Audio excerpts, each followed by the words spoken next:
حضرت سلامت رہے مسلک اعلی حضرت سلامت رہے اے مسلمان تو کیوں پریشان ہے رہبری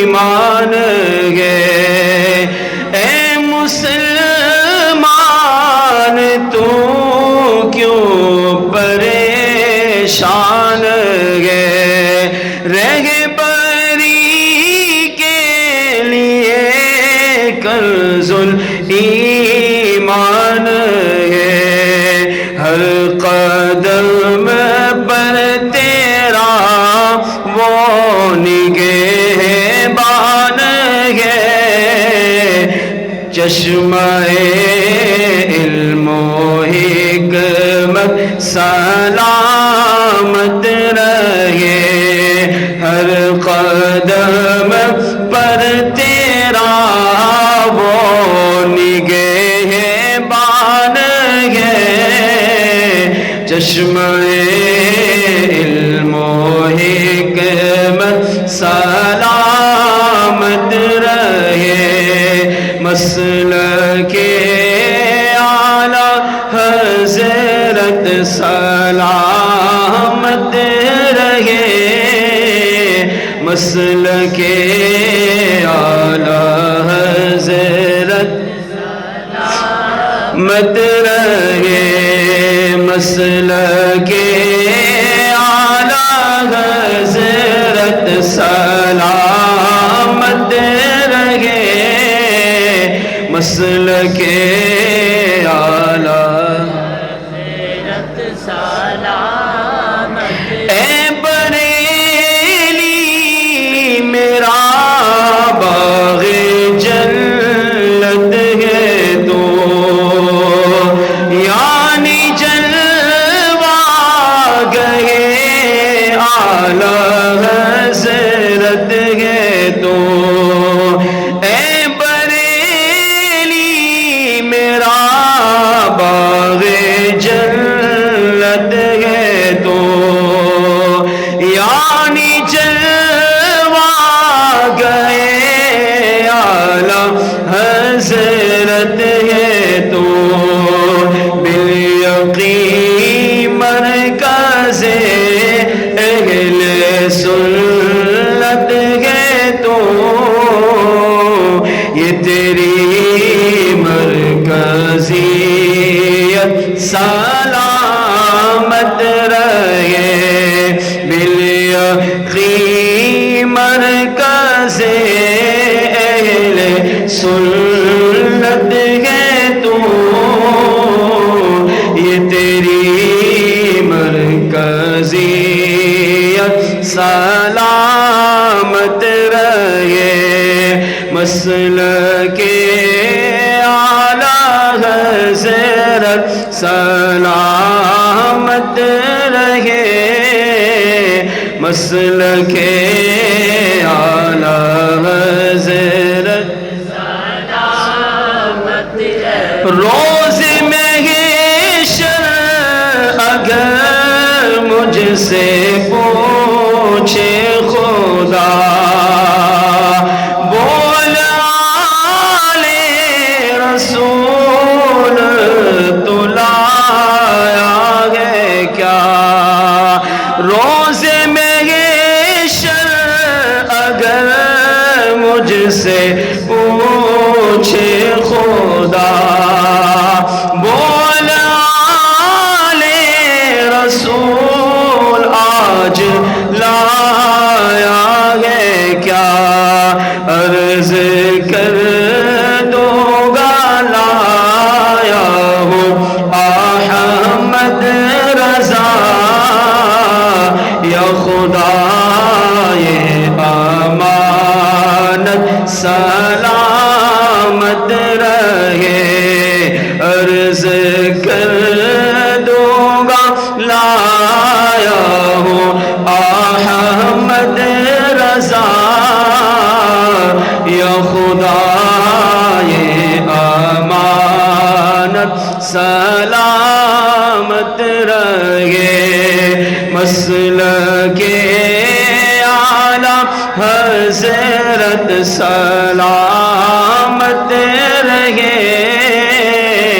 مسلک اعلی حضرت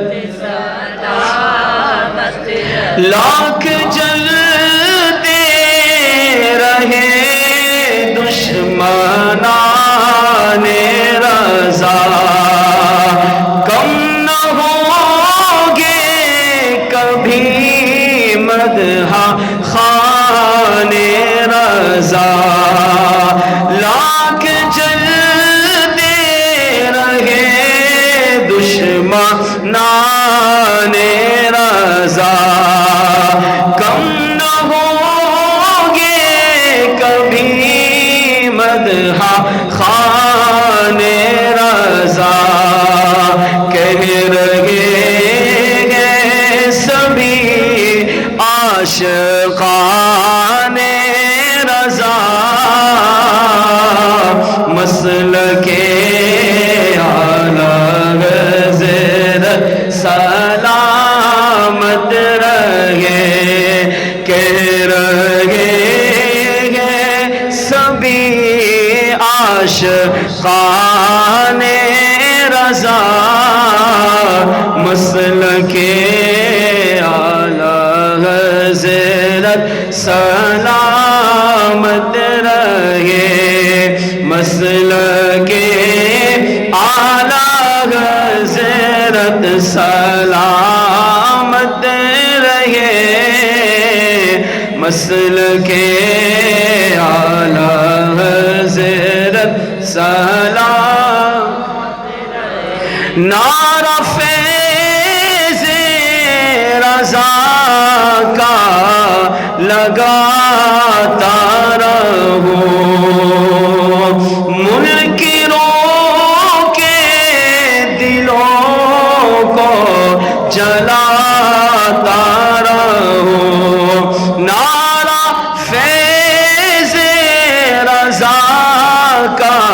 لگاتا رہو منکروں کے دلوں کو جلاتا رہو بس کلام رضا میں سناتا رہوں فیض احمد رضا تا قیامت رہے بس کلام رضا میں سناتا رہوں فیض احمد رضا تا قیامت رہے مسلک اعلی حضرت سلامت رہے مسلک اعلی حضرت سلامت رہے اللہ کریم اس دعا کو ہم سب کے حق میں قبول فرمائے اور اعلی حضرت رحمۃ اللہ تعالیٰ علیہ کا فیض آج کے اس عرس مبارک کی برکت سے ہم سب کو نصیب فرمائے قرآن کریم میں پارہ 16 سورہ مریم کی اختتامی آیات میں رب کریم نے ارشاد فرمایا ان الذین آمنوا وعملوا الصالحات بے شک وہ لوگ جو ایمان لائے اور انہوں نے نیک اعمال کیے سیجعل لهم الرحمن ودا ان قریب اللہ ان کی محبت لوگوں کے دلوں میں داخل کر دیتا ہے اس آیت کریمہ میں اللہ تعالیٰ نے اولیاء کرام کی محبت اولیاء کرام کی عقیدت اولیاء کرام کے پیار کو بیان فرمایا بے شک وہ لوگ جو ایمان لائے اور یقیناً اعلی حضرت کامل مومن ہیں وعملوا الصالحات اور انہوں نے نیک اعمال کیے اور اعلی حضرت رحمۃ اللہ تعالیٰ علیہ کی پوری زندگی یا تو اللہ کی عبادت میں گزری یا مصطفیٰ جان رحمت کے عشق میں گزری ہے ایمان میں بھی اعلی حضرت کامل اور اعمال صالحہ میں بھی اعلی حضرت کامل ہیں سیجعل لهم الرحمن ودا یہ دو چیزیں جس میں پائی جاتی ہیں ایمان بھی کامل ہو اعمال بھی کامل ہوں تو اللہ فرماتا ہے اس کی محبت میں لوگوں کے دلوں میں داخل کر دیتا ہوں۔ اور یہ آج اس آیت کریمہ کی عملی تفسیر اگر دیکھنی ہو تو اعلیٰ حضرت رحمۃ اللہ تعالی علیہ کی مبارک ذات کو دیکھ لیں کہ آج پوری دنیا میں جہاں جہاں جمعۃ المبارک کا دن تھا، جہاں جہاں سنی عاشقان رسول نے جمعہ کی نمازیں پڑھی اور سنی عاشق رسول نے منبر رسول پر بیٹھ کر خطاب کیا تو اس کا موضوع اعلیٰ حضرت امام اہل سنت کی ذات مبارکہ تھی۔ اتنی بڑی کرم نوازی، اتنا بڑا احسان، ایسے امام کے جن کو وصال فرمائے ایک صدی گزر چکی ہے، 100 سال ہو گئے اعلیٰ حضرت کو، آج 101واں سال جو ہے عرس مبارک ہم منا رہے ہیں۔ تو اعلیٰ حضرت رحمۃ اللہ تعالی علیہ اس آیت کی عملی تفسیر ہے، ایمان دیکھو تو کامل، اعمال دیکھو تو کامل، اور پھر میرے رب کریم کا یہ فرمان کہ ایمان کامل ہو، اعمال کامل ہو، فرمایا اس کی محبت میں لوگوں کے دلوں میں ڈالتا ہوں۔ اور اعلیٰ حضرت رحمۃ اللہ تعالی علیہ کی محبت آج میرے رب کریم نے کروڑوں اربوں مسلمانوں کے دلوں میں داخل فرما کر اعلیٰ حضرت رحمۃ اللہ تعالی علیہ کو اس آیت کی عملی تفسیر بنا دیا ہے۔ اللہ ہمیں اعلیٰ حضرت رحمۃ اللہ تعالی علیہ کی سیرت پر عمل کی توفیق عطا فرمائے۔ اعلیٰ حضرت کا بچپن، 3 روایتیں سے بس کرتا ہوں پھر ہم سلام پڑھتے ہیں۔ اعلیٰ حضرت کا بچپن بے مثال، اعلیٰ حضرت کی جوانی بے مثال، اعلیٰ حضرت کا بڑھاپا بے مثال۔ 68 سال کی عمر ہے اعلیٰ حضرت کی،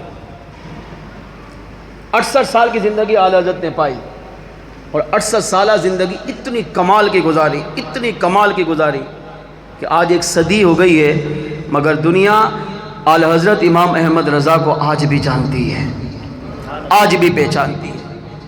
آج بھی کوئی منبر رسول ایسا نہیں جس میں اعلیٰ حضرت امام اہل سنت کا تذکرہ نہ ہوتا۔ کیوں؟ ان کے احسان ہیں اس امت پر، اتنے احسانات ہیں خدا کی قسم، ایک احسان کا بدلہ بھی ہم نہیں چکا سکتے، بلکہ ساری کائنات کے مسلمان مل کر اگر امام احمد رضا خان علیہ الرحمہ کا احسان اتارنا چاہیں تو اعلیٰ حضرت نے جو قرآن کا ترجمہ لکھ کر کنز الایمان کی صورت میں امت کو عطا کیا ہے، یہ ترجمہ کنز الایمان کے احسان کا بدلہ بھی پوری امت مسلمہ نہیں اتار سکتی۔ اتنا بڑا احسان ہے اعلیٰ حضرت کا، یہ ترجمہ کنز الایمان ملا، ہمارا ایمان بچا ہوا ہے۔ آپ کو پتہ ہے 250 سے زیادہ ترجمے اس وقت قرآن پاک کے ہو چکے ہیں، اور سب سے افضل اور اعلیٰ ترجمہ اعلیٰ حضرت امام اہل سنت نے کیا ہے۔ ان کا بچپن کتنا حسین تھا، انہی احسانات کا ایک بدلہ یہ ہم عرس کی صورت میں منا کر اعلیٰ حضرت کو تحفہ پیش کر رہے ہیں۔ آپ خوش نصیب ہیں کہ اللہ کریم نے ہمیں اس مبارک عرس میں آنے کی توفیق عطا فرمائی ہے۔ سنیے اعلیٰ حضرت کو اللہ نے کتنا بڑا مقام دیا۔ امام اہل سنت اعلیٰ حضرت مولانا شاہ امام احمد رضا خان علیہ رحمہ کا بچپن بے مثال، آپ کا بچپن با کمال، آپ کا بچپن دیگر بچوں سے بالکل نرالا۔ اللہ تعالیٰ نے بچپن سے ہی آپ کو باصلاحیت بنایا۔ مثال کے طور پر 4 سال کی عمر میں ناظرہ قرآن مکمل۔ اعلیٰ حضرت کا ایک جملہ سبحان اللہ کے لائق ہے۔ میں اپنی شان تو بیان نہیں کر رہا، اپنے امام کی شان بیان کر رہے ہیں، ہم سب کے محسن کی شان بیان کر رہے ہیں، تو ایک جملے پر سبحان اللہ آنا چاہیے۔ ہمارے ہاں تو 5 سال 7 سال کے بعد بچے کو پڑھانا شروع کرتے ہیں، چل بیٹا پڑھ، جبکہ امام احمد رضا خان علیہ رحمہ 4 سال کی عمر میں ناظرہ قرآن پاک مکمل، 4 سال کی عمر میں عربی زبان کے اندر اعلیٰ حضرت کلام فرماتے تھے، 7 سال کی عمر میں عالم کورس مکمل کیا، اور 13 سال 10 ماہ 4 دن کی عمر میں اعلیٰ حضرت امام اہل سنت اپنے وقت کے مفتی اسلام بن چکے تھے۔ اتنے بڑی، اتنا با کمال، اتنی اللہ نے ان کو مقام و مرتبہ دیا ہے کہ عقل دنگ ہے، اور یہ حقیقت ہے۔ علماء کہتے ہیں اللہ جس کو اپنا ولی بناتا ہے، اللہ تعالیٰ جس کو ولایت کے لیے چنتا ہے، تو میرا رب کریم اس کا بچپن بے مثال بناتا ہے، اس کی جوانی بے مثال بناتا ہے۔ کیوں؟ تاکہ دنیا میں کوئی اس پر انگلی نہیں اٹھا سکے۔ مثال کے طور پر اگر اس کی آج کے دور میں مثال دیکھنی ہو نا تو امیر سنت کی ذات کو دیکھیں، اللہ نے ان کو ولی بنایا، مرد قلندر بنایا، بہت بڑا عاشق رسول بنایا. ان کی کرامت میں انشاءاللہ عرض کروں گا. بہت بڑا عاشق رسول بنایا، مگر ان کے بچپن کو بے مثال بنایا. ان کا بچپن ہمارے دور کے نا مل سنت ہمارے درمیان موجود ہیں. ان کے بچپن کو اللہ نے بے مثال بنایا. تو کہہ سکتا ہے یہ تو کتابوں کی بات ہے، کتابوں کی نہیں بات ہے. کتابوں میں جو لکھا وہ سب کچھ امیل سنت کی ذات میں پایا جاتا ہے. اگر نہیں سمجھ میں آ رہا تو پڑھ کے دیکھیں، صحبت پا کر دیکھیں. یہ اللہ کا قانون قدرت ہے. اللہ جس کو ولی بناتا ہے اس کے بچپن کو بے مثال بناتا ہے تاکہ دنیا اس کے بچپن پر بھی انگلی نہ اٹھا سکے. کہ تم جس کو ولی مانتے ہو وہ تو بچپن میں یہ حرکتیں کرتا تھا، تم جس کو ولی کہہ رہے ہو وہ تو جوانے میں یہ حرکتیں کرتا تھا، تم جس کو ولی کہہ رہے ہو وہ تو سابقہ زندگی میں یہ بےہودہ کام کر رہا تھا. تو اب موقع ملے گا نا دشمن کو انگلی اٹھانے کا. تو اللہ اپنے اولیاء کو، اگرچہ ولی گناہ کر سکتا ہے، گناہ ہو جاتے ہیں بدقات بشریت، مگر اولیاء کو میرا رب کریم ولایت کی برکت سے گناہوں سے محفوظ فرما لیتا ہے. اعلیٰ حضرت پر اللہ تعالیٰ کا کتنا بڑا کرم تھا. بچپن کی ایک روایت سنیے. اعلیٰ حضرت رحمۃ اللہ تعالی علیہ کو بچپن میں اللہ کریم نے کتنا بڑا مقام و مرتبہ دیا. 4 سال کی عمر میں ناظرہ قرآن پاک مکمل. ایک دن اپنے استاد کے سامنے بیٹھے ہیں اور سبق پڑھ رہے ہیں. سبق پڑھتے پڑھتے اعلیٰ حضرت رحمۃ اللہ تعالی علیہ نے ایک لفظ پڑھا. استاد نے کہا بیٹا احمد رضا اب غلط پڑھ رہے ہو. اب دیکھیں استاد جو پڑھائے گا تو بچہ وہی پڑھے گا. توجہ سے سنیے گا بات. استاد غلط پڑھائے یا صحیح پڑھائے بچے نے وہی پڑھنا ہے. استاد زبر پڑھائے بچہ زبر پڑھے گا، استاد زیر پڑھائے بچہ زیر پڑھے گا، استاد پیش پڑھائے بچہ وہی پڑھے گا. کیونکہ بچے کو ابھی بچپن میں پہچان نہیں ہوتی کہ میں غلط پڑھ رہا ہوں صحیح پڑھ رہا ہوں. میرے زبر زیر پیش کے بدلنے سے قرآن پاک کا غلط ترجمہ تو نہیں ہو رہا، بچے کو تمیز نہیں ہوتی. مگر اعلیٰ حضرت رحمۃ اللہ تعالی علیہ 4 سال کی عمر میں، اتنی معصوم عمر میں ناظرہ قرآن پاک مکمل کیا. استاد کو سنا رہے ہیں، سبق لیا جا رہا ہے. تو استاد نے ایک آیت پڑھتے پڑھتے ایک لفظ پر زبر پڑھا، استاد نے زیر پڑھا. تو اعلیٰ حضرت رحمۃ اللہ تعالی علیہ نے اس لفظ پر زبر پڑھا. اب استاد زیر پڑھا رہا ہے اور اعلیٰ حضرت زبر پڑھ رہے ہیں. حالانکہ تمیز نہیں ہوتی 4 سال کے بچے کو. استاد جو بھی پڑھائے گا، اب استاد زیر پڑھا رہے تھے تو اعلیٰ حضرت کو بھی زیر پڑھنا چاہیے تھا. عقلی بات ہے. عام استاد یہی پڑھائے گا تو بچہ بھی وہی پڑھے گا. لیکن امام اہل سنت کی خصوصیت تھی، اللہ نے آپ کو بچپن میں ایک منصب دیا تھا اور میرے کریم رب نے آپ کو اولیاء میں چنا تھا. آپ کے ذریعے اللہ نے دین کی خدمت ان سے لینی تھی، تو ان کا بچپن بھی عام بچوں سے بے مثال بنایا. استاد آپ کو زیر پڑھاتا ہے مگر آپ زبر پڑھ رہے ہیں. اب یہ نہیں کہ جان بوجھ کے شرارت کر رہے تھے، نہیں. اعلیٰ حضرت جیسا بات اب کون ہوگا. استاد زیر پڑھا رہے ہیں، آپ زبر پڑھ رہے ہیں. استاد کو بڑی حیرت ہوئی. کہا بیٹا احمد رضا پڑھتے کیوں نہیں؟ کہا استاد میں کوشش تو کرتا ہوں مگر ادا نہیں ہو رہا. آپ جو پڑھا رہے ہیں، آپ زیر پڑھا رہے ہیں، میں بھی زیر پڑھنے کی کوشش کر رہا ہوں مگر زبان سے ادا نہیں ہو رہا. اب میں آپ سے پوچھنا چاہتا ہوں وہ کون سی طاقت تھی جو اعلیٰ حضرت کو زیر پڑھنے سے روک رہی تھی؟ وہ کون سا کمال تھا جو 4 سال کے بچے کو زیر پڑھنے سے روک رہا تھا؟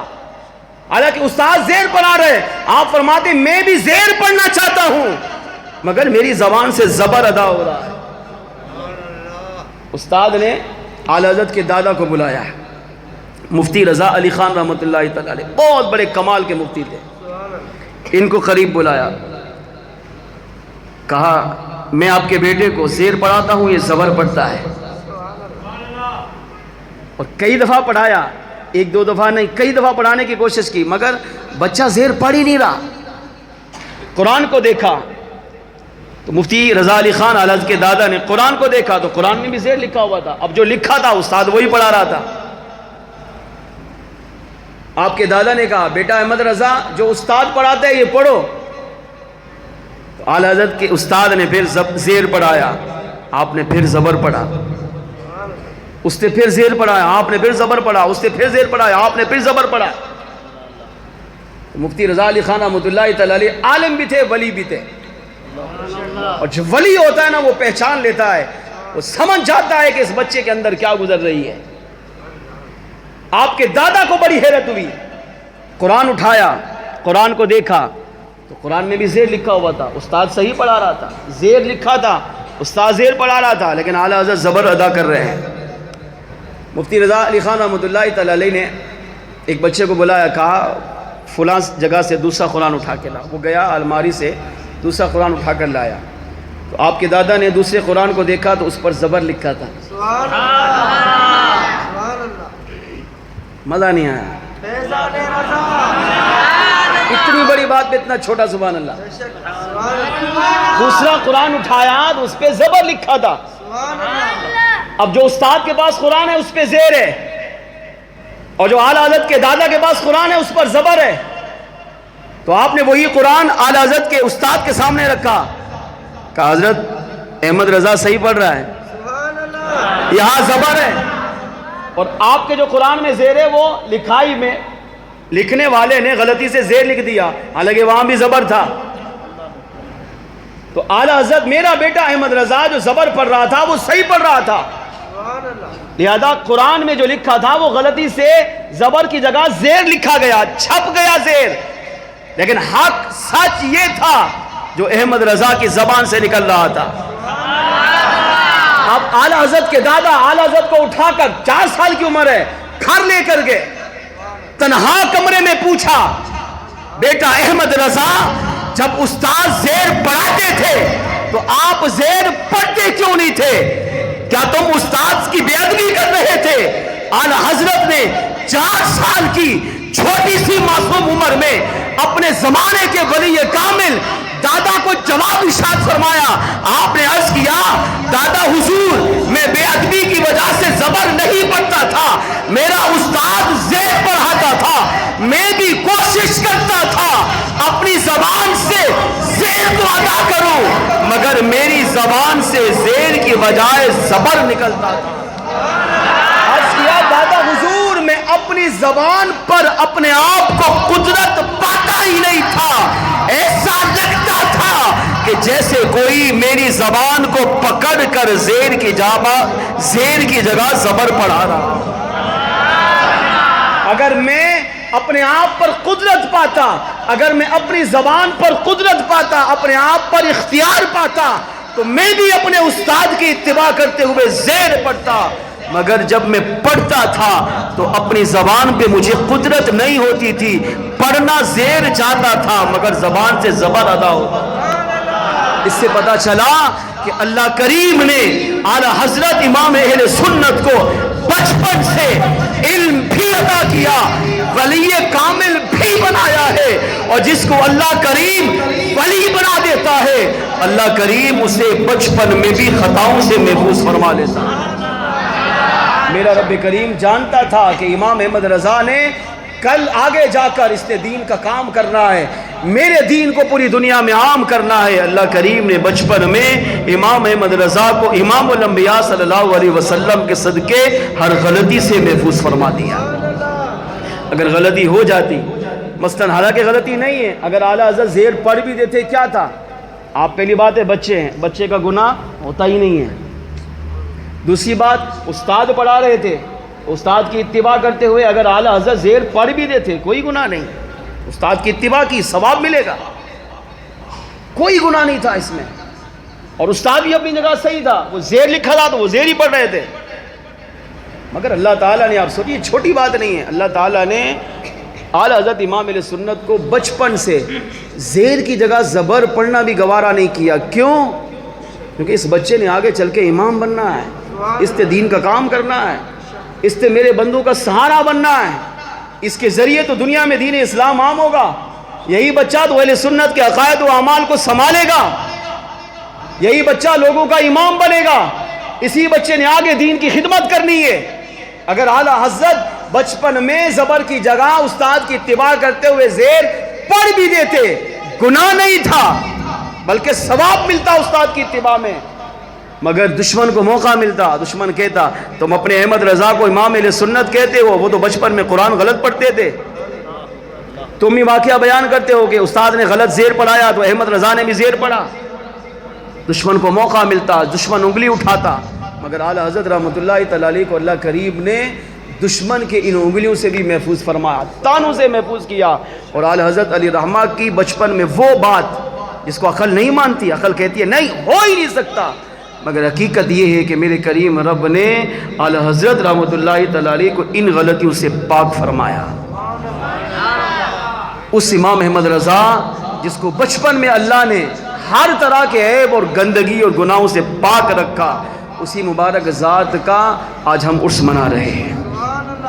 ایک شاعر نے بڑی پیاری بات کی، میں چند شعر پڑھتا ہوں، میں چاہوں گا مل کے پڑھیں تاکہ سستی بھی دور ہو، ثواب بھی ملے اور اپنے امام احمد رضا کا تذکرہ بھی ہو جائے. پڑھیں گے سب مل کے. اعلیٰ حضرت رحمۃ اللہ تعالی علیہ کو اللہ نے کتنا بڑا مقام دیا ہے، بچپن میں بھی گناہوں سے پاک رکھا، تو پھر ہم کیوں نہ کہیں مل کے پڑھ لیجئے. یہ شان ہے ان کے غلاموں کی، یہ شان ہے اعلیٰ حضرت کی، یہ شان ہے اعلیٰ حضرت کی. سرکار کا عالم کیا ہوگا، ہر کوئی فدا ہے بن دیکھے، ہر کوئی فدا ہے بن دیکھے. دیدار کا عالم کیا ہوگا، یہ شان ہے ان کے غلاموں کی. جب حسن تھا ان کا جلوہ نما، انوار کا عالم کیا ہوگا. جب حسن تھا ان کا جلوہ نما، انوار کا عالم کیا ہوگا. ہر کوئی فدا ہے بن دیکھے، ہر کوئی فدا ہے بن دیکھے. دیدار کا عالم کیا ہوگا، یہ شان ہے ان کے غلاموں کی، شان ہے اعلیٰ حضرت کی. سرکار کا عالم کیا ہوگا، ہر کوئی فدا ہے بن دیکھے، ہر کوئی فدا ہے بن دیکھے. دیدار کا عالم کیا ہوگا، یہ شان ہے اعلیٰ حضرت کی. اعلیٰ حضرت رحمۃ اللہ تعالی علیہ کمال کا ادب تھا. بچپن آپ سوچیں اتنا بے مثال ہے، جوانی کتنی بے مثال ہوگی. ایک روایت جوانی کی، اعلیٰ حضرت رحمۃ اللہ تعالی علیہ اگلا مہینہ ربیع الاول کا ہے. ربیع الاول کے بعد کون سا مہینہ آ رہا ہے؟ ربیع الغوث. ربیع الغوث میں کیا ہوتا ہے؟ ہمارے غوث اعظم جیلانی پیران پیر دستگیر کا عرس مبارک ہوتا ہے. جگہ جگہ محفلیں ہوتی ہیں، یہاں بھی محفل ہوگی. محفل کے بعد کیا ہوگا جی؟ لنگر. آج کی محفل کے بعد بھی کیا ہے جی؟ لنگر. ہم محفل میں لنگر کھاتے ہیں، اعلیٰ حضرت بھی محفل میں لنگر کھاتے تھے، مگر ہمارے لنگر میں اور اعلیٰ حضرت کے لنگر میں کتنا فرق ہے، سنیے اس روایت سے۔ ہم لنگر کھاتے ہیں تو اب کوئی خیال نہیں کرتے کہ کتنا کھا رہے ہیں، کتنا گرا رہے ہیں، کتنا ضائع کر رہے ہیں۔ کھانا اتنا ہوتا ہے، لیتا اتنے ہیں، آدھا کھائیں گے آدھا گرائیں گے۔ عام لنگر کی بھی فضیلت ہے، مگر جو عرس کا لنگر ہوتا ہے، کسی ولی کامل کا عرس ہو، جیسے آج اعلیٰ حضرت کا عرس ہے، اس کے بعد لنگر ہے، اس لنگر کی بھی اہمیت ہے۔ امام راضی نے تفسیر کبیر میں لکھا، جب مسلمان حضور کے میلاد کے بارے میں لکھا کہ جب حضور کے میلاد کی محفل ہو اور میلاد کے آخر میں لنگر ہو اور وہ لنگر کھا لیا جائے، اس کا ایک لقمہ پیٹ میں ڈالو تو وہ ایک لقمہ اس میلاد منانے والے کی بخشش کرواتا ہے۔ اب ایک لقمہ پیٹ میں گیا تو وہ میلاد کروانے والے کی، کھانے والے کی بخشش کرواتا ہے۔ اب جو ہم ضائع کرتے ہیں، وہ لقمہ کیا ہمیں بد دعا نہیں دے گا؟ سوچیں، پیٹ میں جو جا رہا ہے وہ اللہ کی بارگاہ میں دعا کر رہا ہے، اے اللہ اس نے مجھے کھایا، حالانکہ فائدہ ہمارا ہو رہا ہے، اس نے مجھے کھایا، پیٹ میں ڈالا، بھوک ہماری مٹی، فائدہ ہمارا ہوا، مگر جس لقمے کی ہم نے عزت کی اس کو پیٹ میں ڈالا، وہ لقمہ اللہ کی بارگاہ میں دعا کر رہا ہے، ہمارے لیے دعا کر رہا ہے۔ تو جس کو ہم گرا رہے ہیں، جس کی ہم بے برکتی کر رہے ہیں، جس کو پاؤں کے نیچے روند رہے ہیں، کیا وہ لقمہ بد دعا نہیں کرے گا کہ اللہ اس نے مجھے ذلیل کیا، اس کو بھی کر، اس نے مجھے پاؤں کے نیچے کچلا، اس کو بھی کچل۔ احتیاط کریں، ایک لقمہ جب بخشش کروا سکتا ہے تو ایک لقمہ ہمیں ہمارے لیے بد دعا کر کے ہمیں عذاب کا حقدار بھی بنا سکتا ہے،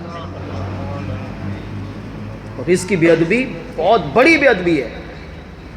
میرے آقا صلی اللہ علیہ وسلم ایک دفعہ گھر تشریف لائے تو ایک لقمہ روٹی کا ٹکڑا نیچے پڑا ہوا تھا، حضور نے دیکھا تو اس کو اٹھایا، اٹھا کر صاف کیا، صاف کر کے نیچے پڑا ہوا لقمہ امام الانبیاء نے خود استعمال کیا، کھایا۔ سرکار کی بات ہے۔ بی بی فاطمہ رضی اللہ تعالیٰ عنہ نے جب حضور کو دیکھا تو دوڑی دوڑی حضور کے پاس آئے، کہا ابا حضور مجھے دے دیتے۔ ارشاد فرمایا اس روٹی کا احترام کرو، یہ نیچے کیوں پڑا ہوا تھا؟ فرمایا اس کا احترام کرو، جس قوم سے یہ روٹی روٹھ کر گئی ہے کبھی واپس نہیں آئی۔ آج رزق کی بے برکتی، محتاجی، تنگ دستی، کرونا، ہم سب روتے ہیں، میرے پاس بھی آتے ہیں، آپ کے پاس بھی آتے ہوں گے، حضرت برکت نہیں ہو رہی، کما بہت رہا ہوں، آ بہت رہا ہے، پتہ نہیں کہاں جا رہا ہے، پتہ ہی نہیں۔ بے برکتی، تنگ دستی، محتاجی کا ایک سبب لنگر کا ادب نہ کرنا۔ اور آج جس مرد قلندر کا ہم عرس منا رہے ہیں، وہ مرد قلندر کتنا ادب کرتے تھے، سنیے۔ اعلیٰ حضرت امام اہل سنت مولانا شاہ امام احمد رضا خان رحمۃ اللہ تعالی علیہ غوث اعظم جیلانی رضی اللہ تعالیٰ عنہ کے عرس مبارک میں تشریف لے گئے اور لنگر کا کتنا ادب کیا، کتنے بڑے عاشق رسول تھے۔ صاحب خانہ آئے، اعلیٰ حضرت کو دعوت دی، ہم نے 11ویں شریف کی محفل سجائی ہے، آپ ولی کامل ہے، مرد قلندر ہے، ہمارے سر کے تاج، اگر آپ آئیں گے تو ہماری محفل کو اور چاند لگ جائیں گے۔ امام سنت نے وعدہ کیا، فرمایا میں آؤں گا۔ محفل شروع ہوئی، اعلیٰ حضرت اپنے وقت پر وہاں تشریف لے گئے، محفل چلتی رہی، اعلیٰ حضرت تشریف فرما رہے ہیں، محفل کا اختتام ہوا، اختتام پہ لنگر بانٹا۔ اعلیٰ حضرت رحمۃ اللہ تعالی علیہ کسی اونچی مسند پر تشریف فرماتے ہیں، جو بھی اس دور کے حساب سے بنائی تھی انہوں نے، اونچی جگہ پہ تشریف فرماتے ہیں، اور نیچے لنگر چل رہا تھا تو میزبان نے چاول کی ایک پلیٹ اعلیٰ حضرت کے سامنے پیش کی۔ اعلیٰ حضرت رحمۃ اللہ تعالی علیہ نے اس میں سے کچھ کھانا کھایا۔ اب کھانا کھاتے، توجہ میری طرف رکھیں، کھانا کھاتے کھاتے اعلیٰ حضرت رحمۃ اللہ تعالی علیہ کی نگاہ ایک نیچے پڑے ہوئے چاول پر پڑی۔ آپ نے دیکھا کہ چاول کا ایک دانہ نیچے پڑا ہوا ہے، چھوٹی بات نہیں ہے، اتنا بڑا وقت کا امام، وقت کا مجدد، وقت کا غوث، وقت کا قطب، علم کا سمندر، جس کے کروڑوں مسلمان جس کے چاہنے والے ہوں، آپ کے خلفاء بھی موجود ہیں، آپ کے مریدین بھی موجود ہیں، آپ کے محبت کرنے والے، پیار کرنے والے بھی موجود ہیں۔ کھانا کھاتے کھاتے اعلی حضرت امام اہل سنت کی نگاہ ایک نیچے پڑے ہوئے چاول پر پڑی تو اعلی حضرت نے اپنا کھانا چھوڑا، تیزی کے ساتھ اٹھے، نیچے اترے اور نیچے جا کر پہلے اپنے گھٹنوں کے بل بیٹھے اور پھر اپنے سر انور کو جھکا کر زبان کی نوک سے اس چاول کے دانے کو اٹھایا۔ اعلیٰ حضرت چاہتے تو ہاتھ سے اٹھا کر بھی کھا سکتے تھے، آپ چاہتے پیغام دیکھیں جو ہمیں دیا ہے وہ سمجھیں، آپ چاہتے تو اپنے خلفاء کو بھی کہہ سکتے تھے، اپنے مریدین کو بھی کہہ سکتے تھے، اپنے غلام کو بھی کہہ سکتے تھے، مگر امام اہل سنت نے یہ نہیں دیکھا میں اتنا بڑا امام ہوں، اتنا بڑا ولی ہوں، اتنا بڑا مرد قلندر ہوں، میں یہ کام کیوں کروں؟ کسی کو کہے بغیر اچانک اٹھے۔ جب آپ اٹھے تو حاضرین کو حیرت ہوئی، حضرت کو کیا ہو گیا، اچانک اٹھے، تیزی کے ساتھ زمین پر گئے، زمین پر بیٹھے، گھٹنوں کو زمین پہ رکھا، سر کو جھکا کر زبان کی نوک سے چاول کے دانے کو اٹھایا اور تناول فرمایا۔ واپس اپنی مسجد پر آئے، کھانا تناول کیا، اختتام ہوا تو آپ کے جو مریدین تھے، خلفاء تھے، قریب آئے، عرض کیا حضور ہمیں حکم دیتے ہم بھی اٹھا کے کھا لیتے، آپ نے تکلیف کیوں کی؟ رزق کا ایک دانہ نیچے پڑا تھا، آپ ہمیں حکم دیتے ہم اٹھا لیتے، ہم کھا لیتے۔ ٹھیک ہے، آپ نے اس کو اٹھا کر اس کو بے ادبی سے بچایا، پاؤں کے نیچے آنے سے بچایا، آپ ہمیں حکم دیتے ہم یہ کام کرتے، مگر اعلی حضرت رضی اللہ تعالیٰ عنہ کا ایمان افروز جملہ دل سے سنیے، آپ نے ارشاد فرمایا ہاں اگر میں چاہتا تو تمہیں بھی کہہ سکتا تھا، مگر تم جانتے نہیں یہ دانہ عام نہیں ہے، اس دانے کو میرے غوث اعظم جیلانی سے نسبت ہے۔ یہ لنگر جو ہم کھا رہے تھے یہ عام لنگر نہیں، غوث اعظم جیلانی کی 11ویں کی محفل کا لنگر ہے۔ فرمایا اس عام دانے کو غوث اعظم جیلانی سے نسبت تھی، اس وجہ سے احمد رضا کے عشق نے یہ گوارا نہیں کیا کہ اس کو اٹھانے کا حکم تمہیں دیتا، بلکہ احمد رضا کا عشق اس بات کا تقاضا کرتا تھا کہ اس کو جا کر ہاتھ سے نہیں اپنی زبان کی نوک سے اٹھا کر تناول کرو۔ فرمایا اس دانے کو غوث اعظم جیلانی سے نسبت تھی۔ علماء نے لکھا مسلمان سوچ جس دانے کو غوث اعظم جیلانی سے نسبت ہو گئی، اعلیٰ حضرت نے زبان کی نوک سے اٹھا کر امت کو پیغام دیا کہ جس دانے کو غوث اعظم سے نسبت ہو جائے، احمد رضا اس دانے کا ادب اس طرح کرتا ہے تو خود سوچیں خود احمد رضا غوث اعظم جیلانی کا کتنا ادب فرماتے ہیں۔ جب غوث اعظم جیلانی کی 11ویں کے گرے ہوئے دانے کا اتنا ادب کرتے گئے تو احمد رضا اس غوث اعظم جیلانی مرد قلندر کی ذات کا کتنا ادب کرتے ہوں گے۔ اور جب غوث اعظم جیلانی اعلیٰ حضرت رضی اللہ تعالیٰ عنہ غوث اعظم جیلانی کے اس 11ویں کے دانے کا اتنا ادب کرتے ہیں تو پھر سوچیں اعلیٰ حضرت امام اہل سنت صحابہ کا کتنا ادب کرتے ہوں گے، پھر اہل بیت کا کتنا ادب کرتے ہوں گے، اور خود امام الانبیاء صلی اللہ علیہ وسلم کا کتنا ادب کرتے ہوں گے۔ تو پھر ہم کیوں نہ کہیں، مل کے پڑھ لیجئے، یہ شان ہے ان کے غلاموں کی، شان ہے ان کے غلاموں کی، سرکار کا عالم کیا ہوگا، ہر کوئی فدا ہے بن دیکھے، ہر کوئی فدا ہے بن دیکھے، دیدار کا عالم کیا ہوگا، یہ شان ہے اعلیٰ حضرت کی، شان ہے ایک سمت علی ایک سمت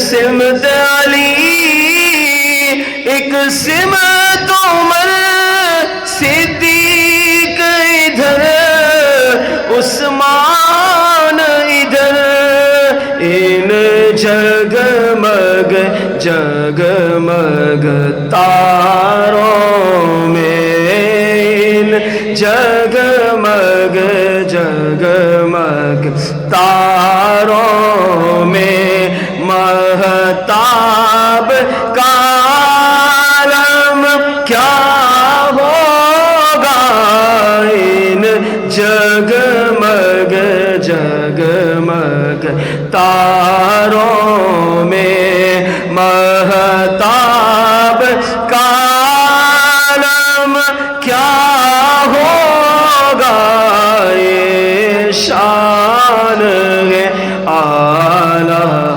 حضرت کی، شان ہے اعلیٰ حضرت کی، سرکار کا عالم کیا ہوگا، یہ شان ہے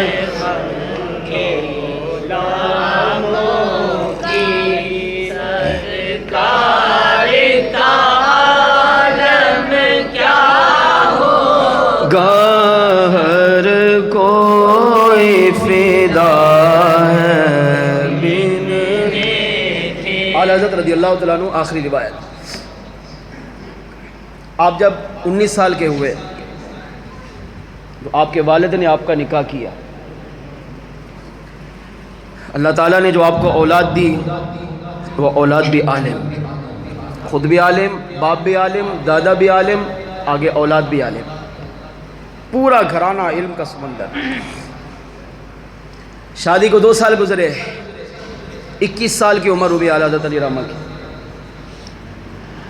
زمانے کے مفتی ولی کامل بن چکے ہیں۔ 21 سال کی عمر میں اعلیٰ حضرت رضی اللہ تعالیٰ عنہ کے والد اعلیٰ حضرت کی بارگاہ میں حاضر ہوئے، کہا بیٹا احمد رضا کیا کسی چیز کی حاجت ہے، کوئی طلب اب باقی ہے؟ عرض کیا ابا حضور ہاں ایک طلب باقی ہے۔ پوچھا کیا؟ عرض کیا کہ میں چاہتا ہوں کسی ولی کامل کا دامن مضبوطی سے پکڑ لوں، خود عالم ہے، خود ولی ہے، ولی ہو کر یہ کہہ رہے ہیں میں کسی اور ولی کا جو مجھ سے بھی کامل ہو اس کا دامن پکڑنا چاہتا ہوں۔ باپ بھی عالم، باپ بھی ولی، دادا بھی عالم، دادا بھی ولی، بیٹے عالم، بیٹے بھی ولی، گھرانہ اولیاء کا، مگر پھر بھی کہہ رہے ہیں میں چاہتا ہوں کسی ولی کا دامن پکڑوں۔ اعلیٰ حضرت کے عرس میں اعلیٰ حضرت میں پیغام دے رہے ہیں کہ میں ولی ہو کر، میرا گھرانہ ولی ہو کر، پھر بھی میں نے مرشد کا دامن پکڑا، تو اس سے اندازہ کریں کہ مرشد کا دامن کتنا ضروری ہے۔ اعلیٰ حضرت اچھا جب پھر کوئی مرید کسی پیر کا ہو جاتا ہے، بیعت کر لیتا ہے، غلامی میں آ جاتا ہے، تو پیر ہمیشہ مرید کو اپنی نظروں میں رکھتا ہے، یہ بات یاد رکھیے۔ پیر مرید کی دنیا بھی اچھی کرتا ہے، قبر بھی سنوارتا ہے، آخرت بھی سنوارتا ہے، اور پیر کا سب سے بڑا اور بنیادی اہم مقصد فائدہ یہ ہوتا ہے کہ مرید جب تک زندہ رہے زمین پر، اگر وہ اپنے پیر کی اتباع کرتا رہے، اپنے پیر کی باتوں پر عمل کرتا رہے، اپنے پیر کی تعلیمات پہ عمل کرتا رہے، تو پیر مرید پر نگاہ کرم فرما کر اسے دنیا میں بھی ایمان پر رکھتا ہے، اور جب اس کا خاتمہ ہوتا ہے وہ بھی ایمان پر ہوتا ہے۔ موجودہ دور میں اس کی زندہ مثالیں، مجھے جو وقت دیا تھا وہ ختم ہو گیا ہے، اس کی مثالیں آنکھوں سے، میڈیا کا دور ہے، آنکھوں سے دیکھا ہوا حال دعوت اسلامی ہے۔ امیل سنت کے جن غلاموں نے امیل سنت کا دامن پکڑا اور استقامت سے رہے، ان کی قبریں 3 ماہ بعد، 4 ماہ بعد، 10 ماہ بعد، 3 سال بعد، 3.5 سال کے بعد قبریں کھلی، اللہ کے فضل و کرم سے جسم سلامت، کفن سلامت۔ ہزاروں واقعات ہیں، دنیا سے گئے تو کلمہ پڑھتے پڑھتے گئے، اب جو کلمہ پڑھتے پڑھتے گیا تو گارنٹی ہے یہ مومن گیا، اور جو مومن گیا گارنٹی ہے وہ جنت میں جائے گا۔ حامل سنت کا ایک مرید، میں واقعہ عرض نہیں کرتا پھر آپ بولیں کہ لمبا بیان کر دیا. ایک مرید روڈ کراس کر رہا تھا، پنجاب گجرانوالہ کا واقعہ، روڈ کراس کر رہا تھا، فیضان سنت میں لکھا ہوا ہے. ایکسیڈنٹ ہوا، ایک ٹریلا اس کے اوپر سے گزرا، اور جب ٹریلا گزرا نا تو سر یہ یہاں سے ناف سے اوپر کا حصہ الگ، نیچے کا حصہ الگ ہو گیا، مگر پھر بھی زندہ تھے. دو حصے ہو گئے جسم کے، اوپر والا الگ نیچے والا الگ، پھر بھی زندہ تھے اور ہوش حواس اتنے بحال تھے کہ زندہ ہونے کے باوجود بھی وہ گناہوں سے توبہ کر رہے تھے. وہ زبان پر چیخنے چلانے رو نہیں، کلمہ تجربہ پڑھ رہے تھے. وہ زبان پر نعتیں پڑھ رہے تھے، بار بار اپنے آقا صلی اللہ علیہ وسلم کو پکار رہے تھے کہ یا رسول اللہ اب تو آ جائیے. ساری زندگی آپ کی محبت میں، آپ کے پیار میں، آپ کے عشق میں، آپ کی عقیدت میں گزاری ہے، اب تو مرنا یقینی ہو گیا ہے. دھڑ الگ ہے، جسم کے دو ٹکڑے ہو چکے ہیں، اب تو مرنا یقینی ہے. میرے آقا اب تو آ جائیے. وہاں سے لے کر ہسپتال جانے تک اس کی یہی حالت رہی. کلمہ پڑھ رہا ہے، توبہ کر رہا ہے، استغفار پڑھ رہا ہے، آقا کی نعت پڑھ رہا ہے، اللہ کی بارگاہ میں حمد پڑھ رہا ہے. جب تک ڈاکٹروں نے اس کا علاج کیا، انتقال ہو گیا، شہید ہو گیا، لیکن جب تک وہ زندہ رہا اس کی زبان پر یہی ورد جاری رہا. یہ وہ بات ہے جو عقل نہیں مانے گی. لیکن یہ کتابوں کی باتیں، خواب کی باتیں میں نہیں کر رہا ہوں، یہ وہ آنکھوں دیکھا حال آپ کو بیان کر رہا ہوں جن عاشقان رسول نے اس کو دیکھا ہے. اور ڈاکٹر کہہ رہے تھے کہ ہم نے ایسا بچہ نہیں دیکھا، ایسا مرد کبھی نہیں دیکھا. یہاں تو چھوٹا سا آپریشن ہو تو حالت مریض کی خراب ہو جاتی ہے. اس کے جسم کے دو حصے ہو گئے. کمال کی بات ہے، رونا دھونا چیخنا چلانا کچھ بھی نہیں ہے، بلکہ الٹا کلمہ پڑھ رہا ہے، نعت پڑھ رہا ہے، منقبت پڑھ رہا ہے، حمد و ثنا بیان کر رہا ہے. وسیم اتاری اس کا نام تھا. تو میرا کہنے کا مقصد میرے میٹھے اسلامی بھائیو، اللہ تعالیٰ نے اس پرفتن دور میں امیر اہل سنت کی ذات ہمیں دی ہے. اب جو مریدین بیٹھے ہوئے ہیں وہ بھی اس سے درس حاصل کریں، اور اعلی حضرت رضی اللہ تعالیٰ عنہ کیسے مرید تھے اس کو بھی سمجھیں. اعلی حضرت رضی اللہ تعالیٰ عنہ جب کوئی مرید بنتا ہے نا کسی کا، تو مرید کو ایسا ہونا چاہیے، میں اپنے اوپر غور کروں، آپ اپنے اوپر، جو جس پیر کا مرید بیٹھا ہوا ہے، مرید کو ایسا ہونا چاہیے کہ اس کا پیر اس پہ ناز کرے، پیر کہے ہاں مرید ہو تو ایسا. مرید کا تو یہ کام ہے، مرید تو کہے گا پیر ہو تو ایسا. اب میں کہہ رہا ہوں میرا پیر ایسا، آپ کہیں گے میرا پیر ایسا. میں کہوں گا میرے پیر جیسا کوئی نہیں، آپ کہیں گے میرے پیر جیسا کوئی نہیں. ٹھیک ہے، آپ اپنی جگہ صحیح ہیں. ہر مرید کو اپنے پیر سے محبت زیادہ کرنی چاہیے، اس کا انکار نہیں، مگر مرید کو ایسا ہونا چاہیے. یہ کمال نہیں کہ مرید کہے میرا پیر ایسا، مرید ایسا ہو کہ پیر کہے میرا مرید ہو تو ایسا. یہ شان، یہ صفت اگر کسی میں تھی تو وہ امام احمد رضا کی ذات مبارکہ تھی. 21 سال کی عمر میں اعلی حضرت پر آپ کے پیر کو ناز تھا. اعلی حضرت کے مرشد سیدی آل رسول رضی اللہ تعالیٰ عنہ اپنی محافل میں کہا کرتے تھے اگر دنیا میں مرید صادق، مرید کامل دیکھنا ہو تو احمد رضا کو دیکھ لو. اعلی حضرت کے پیر کو آپ پہ کتنا ناز تھا. 21 سال کی عمر ہوئی، والد کے پاس آئے، ابا حضور مرشد کامل کی ضرورت ہے. اس وقت کے مرد قلندر سیدی آل رسول رضی اللہ تعالیٰ عنہ بہت بڑے بریلی کے بہت بڑے شہنشاہ تھے. آپ کے والد اعلی حضرت کو 21 سال کی عمر میں لے کر سیدی علی رسول کی بارگاہ میں حاضر ہوئے اور اعلی حضرت احمد رضا کو پیش کیا. کہا حضور میرا یہ بیٹا ہے، عالم مفتی ہے، دین کی بڑی خدمت کر رہا ہے، مگر یہ اس کی خواہش ہے، اس کی تمنا ہے کہ آپ کی غلامی قبول کرے، آپ میرے اس رخت جگر کو قبول فرما لیجئے. سیدی علی رسول رضی اللہ تعالیٰ عنہ نے اعلی حضرت کو جیسے دیکھا نا تو پر دیکھتے ہی رہ گئے. کافی دیر دیکھنے کے بعد فوراً ہاتھ بڑھایا، اعلی حضرت نے ہاتھ بڑھایا، ہاتھ پہ ہاتھ رکھا اور قادری سلسلے میں قبول فرما لیا. فوراً غوث اعظم جیلانی کا مرید بنا دیا. خالی مرید نہیں بنایا، سنے آگے دل سے، بیعت کرنے کے فوراً بعد وہی بیٹے اتنے بڑے مرد قلندر سیدی علی رسول اعلی حضرت کی جب اتنی شان ہے تو اعلی حضرت کے پیر کی کتنی شان ہوگی.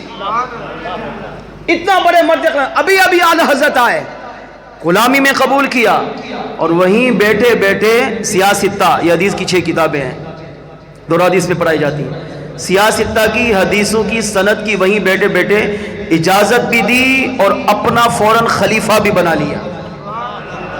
خلیفہ کہتے ہیں نائب کو کہ میں اگر انتقال کر جاؤں تو میرے بعد یہ، جیسے امیر سنت اس وقت ہیں تو آپ نے فرمایا میرے انتقال کے بعد میرا بیٹا میرا نائب ہے، تو آپ نے اپنے بڑے بیٹے کو نائب بنایا، جانشین امیر سنت حاجی ابو عبید رضا حالت کے بڑے صاحبزادے کو آپ نے اپنا نائب بنایا۔ ہر پیر کی یہ تمنا ہوتی ہے میرے بعد میری گدی میرا یہ بیٹا چلائے گا، مگر امیر سنت کو بیٹا تو عالم ہے، ان کی سیرت امیر سنت کے سامنے ہے، آپ نے دیکھ کر یقیناً انہیں کچھ بنایا، بلکہ بہت کچھ بنا دیا۔ لیکن اعلیٰ حضرت رضی اللہ تعالیٰ عنہ کے دیکھیں، ابھی آئے بیعت لی قبول کیا، وہیں بیٹھے بیٹھے حدیث کی سند کی اجازت بھی دی اور خلافت کی اجازت بھی دی۔ اب جو مریدین بیٹھے تھے ان کو بڑی حیرت ہوئی، ظاہر ایک بندہ کئی سالوں سے رہ رہا ہو، آپ اس کو مجاہدے کروائیں، آپ اس کو ریاضتیں کروائیں، جو کئی سال سے آپ کے ساتھ ہے، آپ اسے خلیفہ نہ بنائیں، اور ایک نیا بچہ جو ابھی آیا اس کو آپ خلیفہ بنا دیں، تو وہ تو سوچے گا کہ حضرت نے یہ کیا کیا، میری تمنا تو یہ تھی کہ میں خلیفہ بنتا، میری تمنا یہ تھی کہ میں مرید کامل بنتا، مگر انہوں نے فوراً احمد رضا کو قبول کر لیا۔ اور سیدی آل رسول رضی اللہ تعالیٰ عنہ اعلیٰ کے مرشد کے بارے میں علماء نے لکھا، ان کی عادت یہ تھی جب ان کے پاس کوئی بیعت کے لیے آتا تو آپ غلامی میں قبول تو کرتے تھے، مگر پہلے اسے مجاہدے کرواتے، اسے ریاضتیں کرواتے، مثلاً اسے لاکھوں مرتبہ درود پاک پڑھواتے، اسے تہجد کا پابند بناتے، اسے فرائض واجبات سنتیں مؤکدہ غیر مؤکدہ ساتھ ساتھ نفلی عبادت کا پابند بناتے۔ جب دیکھتے کہ اتنی بڑی مجاہدیں ریاضتیں مشقتیں برداشت کر کے اب یہ اس منزل پہ پہنچ چکا، تب جا کر اسے آپ خلافت عطا فرماتے تھے۔ عادت یہ تھی، مگر آج خلاف عادت خلاف معمول الحضرت امام احمد رضا کو غلامی میں قبول بھی کیا، حدیث کی سند کی اجازت بھی دی، اور وہیں بیٹے بیٹے آپ نے خلافت کا منصب بھی پیش کر دیا۔ جب اعلیٰ حضرت چلے گئے تو آپ کے جو خاص خلیفہ مریدین تھے وہ آپ کے قریب آئے اور آ کر انہوں نے عرض کیا، حضور آپ نے خلاف عادت خلاف معمول عمل کیا ہے، آپ کی عادت تو یہ ہے کہ آپ کے پاس کوئی آتا ہے تو آپ مجاہدے کرواتے ہیں، ریاضتیں کرواتے ہیں، تہجد کا پابند بنواتے ہیں، نوافل پڑھواتے ہیں، کئی درجے طے کروانے کے بعد تب جا کر آپ اسے کچھ منصب عطا کرتے گئے، مگر احمد رضا کو آپ نے پہلے دن ہی سب کچھ دے دیا۔ تو آپ کے مرشد کامل نے مرید ہو تو اعلیٰ حضرت جیسا کہ جس کے پیر کو بھی احمد رضا پہ ناز تھا، اس پیر کا ایمان افروز جملہ دل سے سنیے۔ اعلیٰ حضرت کے مرشد سیدی آل رسول رضی اللہ تعالیٰ عنہ نے جواباً ارشاد فرمایا، اس کا مفہوم یہ تھا، آپ نے فرمایا ہاں میرے مرید میرے خلیفہ تم سچ کہتے ہو، عادت یہی ہے کہ مجاہدے کرواتا ہوں، ریاضتیں کرواتا ہوں، عبادت کرواتا ہوں، نفل کا تہجد کا سنتوں کا پابند بنانے کے بعد خلافت دیتا ہوں، مگر جانتے ہو میں یہ عبادت کیوں کرواتا ہوں؟ فرمایا کسی کو مجاہدے کروانا، ریاضت کروانا، نفلی عبادت پہ لگانا، تہجد کا پابند بنانا، اس کی وجہ یہ تاکہ اس کا دل گناہوں سے پاک ہو، اس کا نفس گناہوں سے پاک ہو۔ میرے پاس جو آتا ہے وہ اپنا نفس بھی گندا لے کر آتا ہے، اپنا دل بھی گناہوں سے آلودہ لاتا ہے، تو اسے میں مجاہدے اس لیے کرواتا ہوں تاکہ ان مجاہدات کی وجہ سے اس کا دل بھی گناہوں سے پاک ہو جائے اور اس کا نفس بھی گناہوں سے پاک ہو جائے۔ مگر احمد رضا جب میری بارگاہ میں آیا تو میں نے اپنی نگاہ ولایت سے احمد رضا کے دل کو دیکھا، تو اس کے دل میں اللہ کا نور بھی چمک رہا تھا اور مصطفیٰ جان رحمت کا عشق رسول بھی چمک رہا تھا۔ اعلیٰ حضرت کا دل گناہوں سے پاک صاف تھا، ان کا نفس گندگی سے آلودہ نہیں تھا، بلکہ ان کا نفس بھی گناہوں سے پاک تھا، نفس بھی پاک تھا، دل بھی پاک تھا۔ فرما اسی وجہ سے میں نے احمد رضا کو قبول کرتے ہی خلافت کا منصب عطا فرما دیا۔ اور اس سے بھی بڑی بات کر گئے، آپ نے شاید فرمایا مریدو سنو، میں جب پیر بنا اس وقت سے لے کر آج تک ایک فکر ہوتی تھی، ایک غم لاحق تھا، کیا اتنا بڑا مرشد ہوں، اتنا بڑا مرد قلندر ہوں، اتنا بڑا اللہ نے کمال دیا، لاکھوں کروڑوں مرید اللہ نے مجھے عطا کیے، مگر فکر تھی، خیال تھا کہ قیامت کے دن جب اللہ کے بارگاہ میں جاؤں گا اور میرا رب مجھ سے پوچھے گا آل رسول تجھے ولی بنایا، عالم بنایا، اتنا بڑا مقام دیا، مرتبہ دیا، اتنے مریدین دیے، لوگوں کے دل میں تیرا پیار ڈالا، محبت ڈالی، اتنے میں نے احسانات کیے، تو میرے لیے کیا لایا ہے؟ پیر جتنا کامل ہوتا ہے اس کا خوف خدا اتنا کامل ہوتا ہے، یاد رکھیے گا۔ اتنے بڑے کامل مرشد تھے، خوف خدا بھی کامل تھا، تو تڑپ گئے، کہا کئی سالوں سے فکر لائق تھی، غم تھا، سوچتا تھا اللہ کی بارگاہ میں، اگر میرے رب نے پوچھا میں نے تو اتنے بڑے انعامات کیے، تو میرے لیے کیا لایا؟ تو میرے پاس کوئی جواب نہیں تھا۔ اتنا بڑا مرشد کہہ رہا ہے میرے پاس کوئی جواب نہیں تھا، میں اللہ کی بارگاہ میں کیا پیش کروں گا؟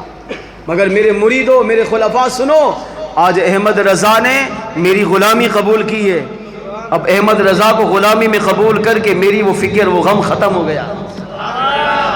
کیا مقصد؟ خلیفہ نے پوچھا حضرت اس کا کیا مطلب؟ ارشاد فرمایا مطلب یہ جو غم فکر تھی وہ احمد رضا کے آنے سے دور ہو گئی۔ فرمایا کل قیامت کے دن جب میں اللہ کی بارگاہ میں حاضر ہوں گا اور میرا کریم رب مجھ سے پوچھے گا آل رسول میں نے اتنی نعمتیں دی، اتنے احسانات کیے، اتنے کمالات عطا کیے، میرے لیے کیا لایا ہے؟ تو آپ نے فرمایا میں اس وقت احمد رضا کو اللہ کی بارگاہ میں پیش کر دوں گا، عرض کروں گا مولا آل رسول کے پاس اپنا ذاتی کچھ بھی نہیں ہے، اگر میری زندگی کی جمع پوجی ہے تو وہ احمد رضا کی صورت میں ہے، احمد رضا کو اللہ کی بارگاہ میں پیش کروں گا، اور مجھے امید ہے کہ میرا رب اس احمد رضا کے صدقے میری بھی بخشش فرمائے گا، اور اس کے صدقے اللہ ہمیں بھی جنت میں داخل فرمائے گا۔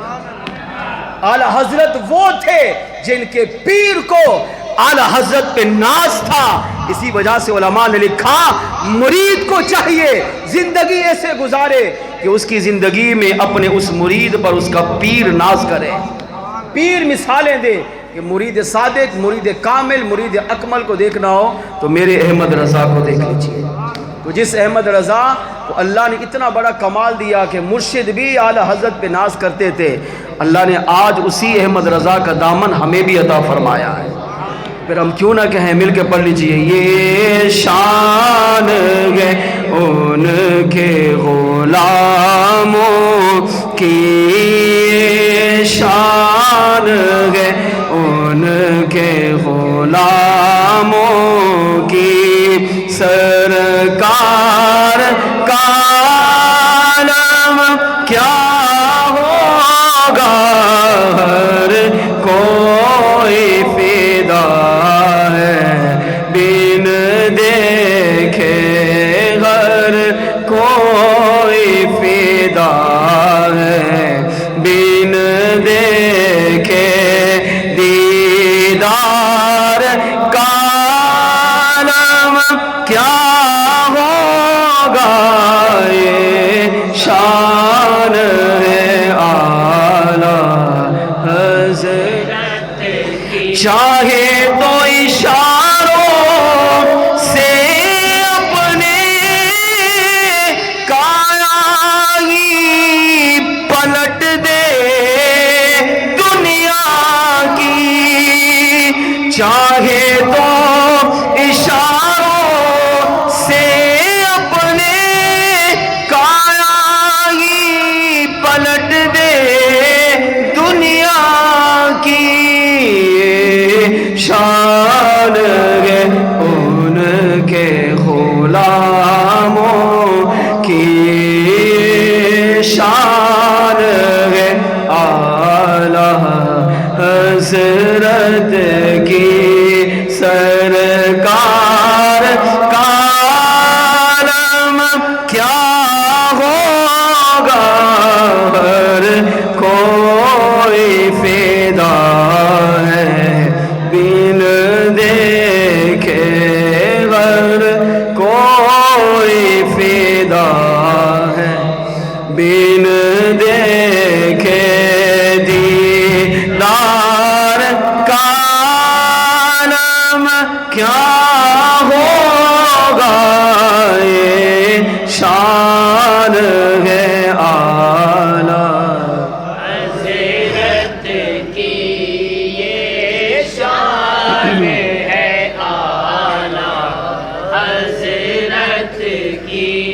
سرکار کا میں کیا ہوگا. اعلی حضرت رضی اللہ تعالیٰ عنہ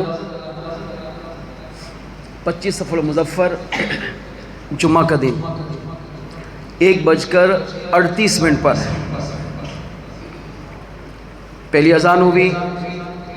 پھر آپ کی مسجد میں جو خطیب تھے انہوں نے خطبہ دیا اور جمعے کی دوسری اذان ہوئی 1:38 پہ 25 صفر المظفر 1941 ہجری. اعلی حضرت رضی اللہ تعالیٰ عنہ نے جب مؤذن نے حی علی الصلاح حی علی الفلاح کہا، آؤ نماز کی طرف، آؤ بھلائی کی طرف، تو اعلی حضرت رضی اللہ تعالیٰ عنہ نے انتقال سے پہلے مؤذن کی اذان سنی، اذان کا جواب دیا، کلمہ طیبہ پڑھا، سورہ یاسین کی تلاوت کی، سورہ ملک کی تلاوت کی، کئی گھنٹے تک ذکر و اذکار کرتے رہے.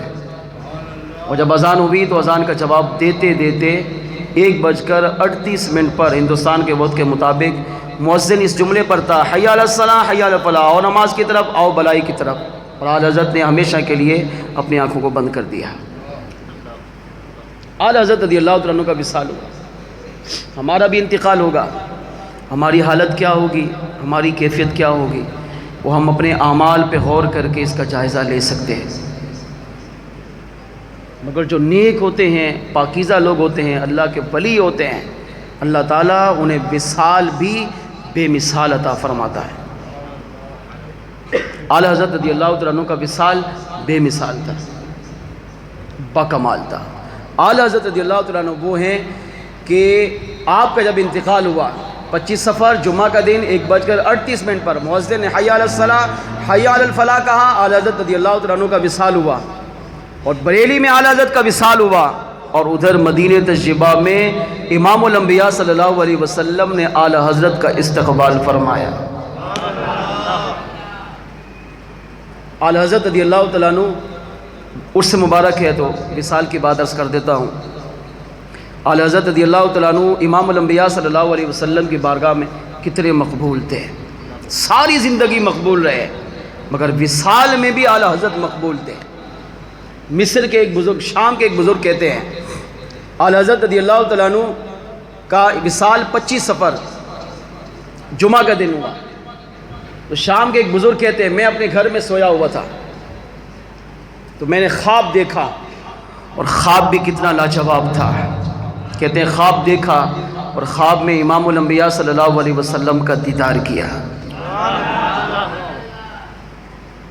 منظر کیا تھا خواب کا؟ وہ کہتے ہیں میں نے خواب دیکھا، مسجد نبوی ہے، منبر رسول پر خود امام الانبیاء تشریف فرمائے، دائیں طرف انبیاء کرام، بائیں طرف صحابہ کرام، اور سامنے اولیاء کرام تشریف فرمائے. اس سے پتہ چلا اللہ کے نبی، اللہ کے ولی اور حضور کے صحابہ زندہ ہیں، اپنے مزار میں حیات ہیں، اپنے مزار پہ آنے والوں کو جانتے ہیں، پہچانتے ہیں، سنتے ہیں، اور کوئی مشکل پیش کرے تو مشکل کشائی بھی فرماتے ہیں. وہ کہتے ہیں بزرگ فرماتے ہیں میں نے خواب دیکھا، مسجد نبوی شریف ہے، سرکار منبر پر تشریف فرما، انبیاء اولیاء صحابہ موجود. تو میں بھی چلتے چلتے، میں بھی سجی تھی وہ بھی حضور کی، تو میں بھی چلتے چلتے بیٹھ گیا. تو اس کا مطلب یہ بھی ولی تھے. حضور کی بارگاہ میں گناہگار نہیں، ولی ہی جائے گا. تو وہ کہتے میں بھی پہنچا تو یہ بھی ولی تھے. اب فرماتے سرکار گفتگو فرما رہے ہیں اور سارے انبیاء اولیاء صحابہ حضور کو دیکھ رہے ہیں، تک رہے ہیں حضور کو، اور حضور کے جلووں میں، محبت میں، پیار میں گم ہیں. کہتے میں بھی حضور کے جلووں میں گم تھا. ساری زندگی جس نے حضور سے سچا عشق کیا ہو اور پھر وہ جلوہ دیکھے نا تو پھر وہ واقعی مدہوش ہو جاتا ہے. میں بھی حضور کے جلووں میں گم تھا. بڑی توجہ سے ہم حضور کی گفتگو کو سماعت کر رہے تھے. وہ شامی بزرگ کہتے ہیں کہ اچانک حضور گفتگو کرتے کرتے کرتے خاموش ہو گئے. اب جیسے میں گفتگو کر رہا ہوں، کچھ نیچے دیکھ رہے ہوں، ادھر ادھر دیکھ رہے ہوں، باتیں کر رہے ہوں، اور میں گفتگو کرتے کرتے خاموش ہو جاؤں گا تو سب دیکھیں گے. ایک نفسیاتی بات ہے، بھئی کیا ہوا، بات کرتے کرتے چپ کیوں ہو گئے، کیا مسئلہ ہو گیا.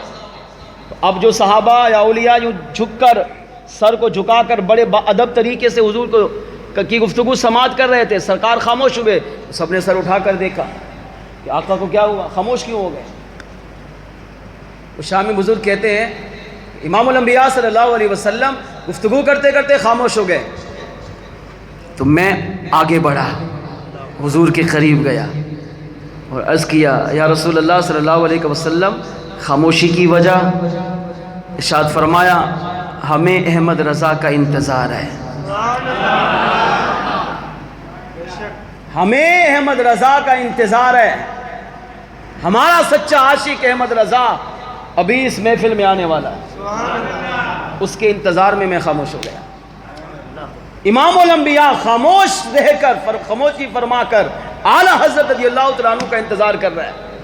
وہ شامی بزرگ کہتے ہیں یہ خواب دیکھا، جب حضور نے کہا نا ہم احمد رضا کا انتظار کر رہے ہیں تو میری آنکھ کھلی، فوراً مجھے خواب یاد تھا، میں نے سوچا احمد رضا کون ہے؟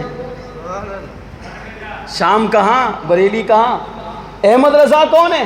اتنا بڑا عالم ہوگا، اتنا بڑا عاشق ہوگا کہ حضور اپنے مزار میں رہتے ہوئے احمد رضا کا انتظار فرما رہے ہیں۔ ساری دنیا حضور کا انتظار کرتی ہے، آقا آ جائیے، مگر امام الانبیاء صلی اللہ علیہ وسلم اپنے امتی احمد رضا کا انتظار فرما رہے ہیں۔ امتی اپنے آپ کو ایسا بنائے کہ امام الانبیاء اسے اپنی نظروں میں قبول فرما لیں۔ اب وہ کہتے ہیں مجھے تجسس ہوا، ڈھونڈوں گا احمد رضا کون ہے۔ شام سے سفر کیا، 100 سال پہلے کی بات ہو رہی ہے، شام سے سفر کیا، سفر کرتے کرتے کرتے پوچھتے پچھاتے معلومات کرتے کرتے کرتے ہندوستان آیا، یہاں معلومات کرتے کرتے کرتے بریلی پہنچا، معلومات کرتے کرتے اعلیٰ حضرت کے گھر پہنچا، اعلیٰ حضرت کی اولاد سے ملا، اور جب معلومات لی تو پتہ چلا اعلیٰ حضرت کا انتقال ہو گیا ہے۔ وہ کہتے ہیں کہ مجھ پر کب کبھی طاری ہوئی، گھبراہٹ طاری ہوئی، کیونکہ مجھے خواب یاد تھا، تو فوراً میں نے پوچھا کہ احمد رضا کا انتقال کب ہوا؟ تو انہیں بتایا 25 صفر کو جمعۃ المبارک کا دن مؤذن حی علی الصلاح حی علی الفلاح پر تھا، تو میں نے اس وقت اعلیٰ حضرت کا انتقال ہوا۔ وہ شامی بزرگ کہتے ہیں جو وقت بتایا، تاریخ بتائی، دن بتایا، میں نے لکھا ہوا تھا، جب اس پر غور کیا تو جس رات جس دن میں نے خواب دیکھا وہ خواب بھی 25 صفر کو تھا، جس دن میں نے خواب دیکھا وہ دن بھی جمعہ کا تھا، اور جس وقت خواب دیکھا وہ وقت بھی جمعہ کی نماز کا تھا۔ تو فوراً میں نے اب ان کے بچوں سے کہا، اعلیٰ حضرت کے مریدوں سے، خلفاء سے کہا تم اپنی قسمت پہ ناز کرو، اللہ نے تمہیں اتنا بڑا مرد قلندر عطا فرمایا ہے۔ وہ کہتے ہیں 25 صفر کو جمعہ کے دن، جمعہ کی نماز کے وقت اعلیٰ حضرت امام احمد رضا کا اگرچہ ظاہری طور پر بریلی میں انتقال ہوا، مگر میں نے اسی وقت، اسی دن، اسی تاریخ کو شام کے اندر خواب دیکھا، اور خواب میں امام الانبیاء کی زیارت کی، اور امام الانبیاء صلی اللہ علیہ وسلم اسی وقت اپنے اس عاشق صادق احمد رضا کا انتظار فرما رہے ہیں۔ اعلیٰ حضرت وہ ہیں کہ جو امام الانبیاء کی بارگاہ میں اتنی مختصر 68 سال کی زندگی با کمال گزاری کہ میرے آقا نے ساری زندگی اعلیٰ حضرت کو اپنی نگاہوں میں رکھا، اور وصال کے وقت انتقال فرما کر اپنے اس عاشق صادق کو دنیا میں ہی معراج عطا فرما دیا۔ جس احمد رضا کا مقام حضور کی بارگاہ میں اتنا عرفہ و اعلیٰ ہو تو ہم بھی اسی کے غلام ہیں، اسی کا اس منار ہیں، پھر ہم کیوں نہ کہیں، مل کر آخری مرتبہ پڑھ لیجئے، یہ شان ہے ان کے غلاموں کی، یہ شان ہے ان کے غلاموں کی، سرکار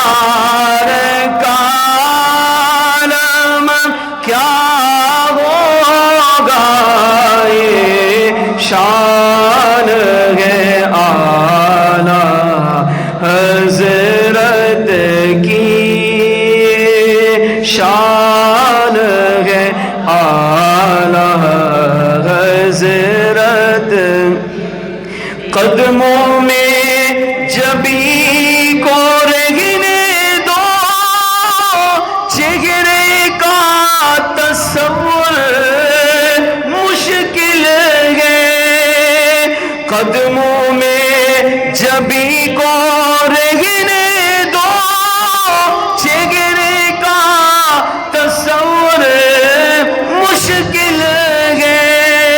جب چاند سے بڑھ کر ایری ہے، جب چاند سے بڑھ کر ایری ہے، رخ سار کا عالم کیا ہوگا، ہر کوئی فدا ہے بن دیکھے، ہر کوئی فدا ہے بن دیکھے، دیدار کا عالم کیا ہوگا، جب حسن تھا ان کا چلوا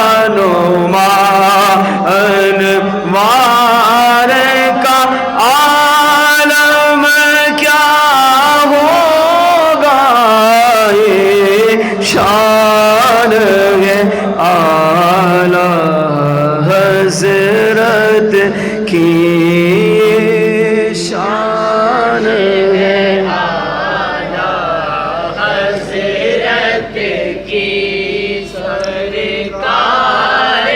عالم کیا ہوگا، ہر کوئی فدا ہے۔